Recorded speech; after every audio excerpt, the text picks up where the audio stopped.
Now, a bit earlier on, we made a traditional Bloomsday breakfast of lamb kidneys, but that might not be to everyone's taste, so we're making a different version now. Yes, Liam Malachny from Woodstock and Fisborough has stayed with us. Hello again, Liam. I loved the kidneys. Simon loved them. Lots of people. Laura didn't even try them. I didn't try them. So sorry about that. Sorry, but I will be indulging in this particular dish because I do love mushrooms and toast. It's very simple, but it's lovely. It is. It's simple, and I think the mushrooms give it a kind of meaty texture, which... yeah, they do. It's quite filling, actually. Yeah. OK, so we've got our mushrooms, we've got our toast, but it's not just mushrooms and toast. What else have we got? Well, it's mushrooms, tomato, spinach, and toast. We'll have some homemade relish on our sourdough toast first, and then just pile everything on top. Lovely. With a sounds good. Chili creme fraiche. Lovely. So slicing up the mushrooms, what type of mushrooms do you have there? I'm using portobello here. You can use any type you want. I find the portobello have that meaty texture, which actually goes very, very well. They similar to chestnut mushrooms that you see in the supermarkets? I don't really know my mushrooms. I just see a box. I know the white ones, and then there's the chestnut ones. They're the little ones. Common ones are the breakfast mushrooms. Yeah. So you just get them on the pan. So again, just a bit of oil, rapeseed oil. Bit of rapeseed oil. Yeah. I make this dish with cream cheese for the kids. Just chop them roughly. Do they like it? Do they eat mushrooms? No. All right. I end up finishing the cream cheese. yeah, the toast. It's her master I'll plan. get one more in there. OK, lovely. Yeah, they do obviously reduce down, so... Yeah. And would you be a bit of a snob about not using the white ones that are most popular, Liam, would you? I'd use anything. Would you? Yeah. Man. Why would you be a mushroom snob? Well, I'm sure I read somewhere that whatever portobello or chestnut are like a little bit more bang of flavour off. Obviously, it'd be nice to have time to go pick them yourself, but well, there would not be, always. Yeah, we might pick the wrong sort though.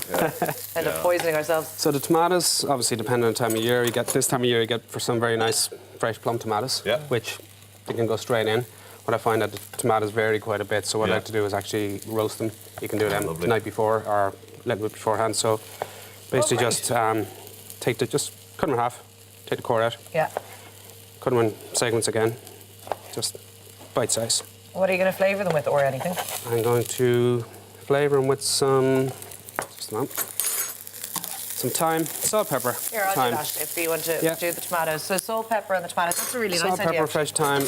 Personally, I would put garlic in, but it's not everybody's favourite breakfast item. It's strong, yeah. But if you can handle kidneys, you probably handle a bit of garlic. Well, I like garlic for everything, so generally goes in everything. Yeah.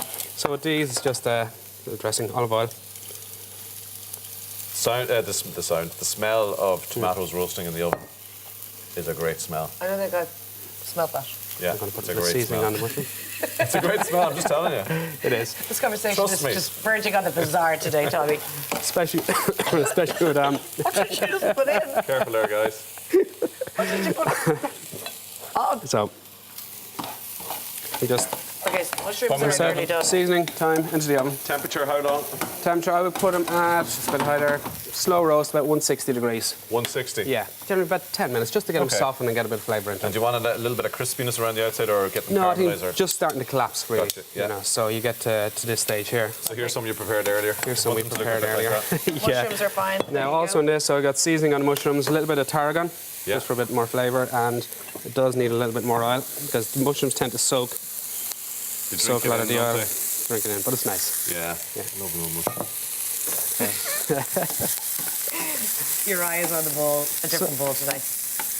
He's watching, trying to his best to watch 2 matches and work.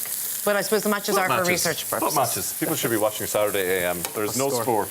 There's no sport on anywhere else. Yeah, but you can multi-watch, you see. Mushrooms as well, I think some people tend to just cook them until they're collapsed to nothing. I think they need a bit of bite. Yeah. So they need to be just a bit of colour, and they're good. Good tip there. So into that, we're going to add some of our tomatoes. Leave a little bit of juice. So you're leaving the spinach to last, obviously it wilts so quickly. Wilt it in. Remind us again of the sauce that you have, Liam. It's homemade relish. You can best probably bought relish would be Ballymaloe relish. But relish is actually quite simple to make. It's the base of most relishes. There's tomatoes, onions, vinegar, sugar, and your spices, mustard seeds, whatever. Cook it down in a pot. Yeah, they do vary. Bob's your uncle.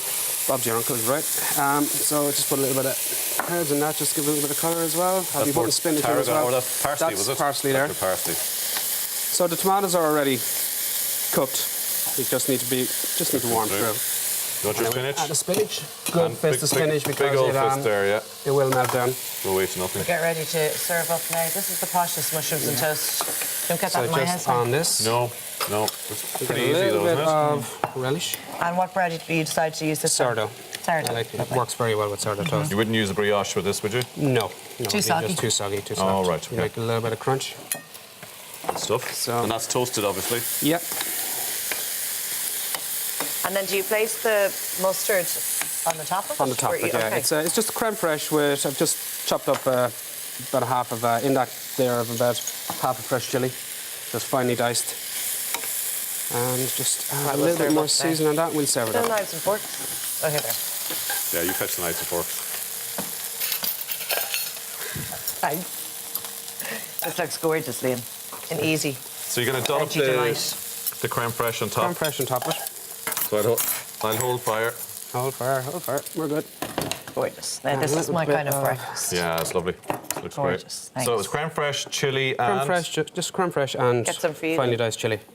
And you can add as much chili as you Little bit want of to a give it zing. a little bit of a little bit of heat. There you go. to You it. dig in there, Tommy. Thank you very much, Liam. That looks absolutely Thank you. delicious. And don't forget, all of Liam's recipes are on our website, or I you might can have pull to into just pick it up. in Woodstock to try everything for it yourself.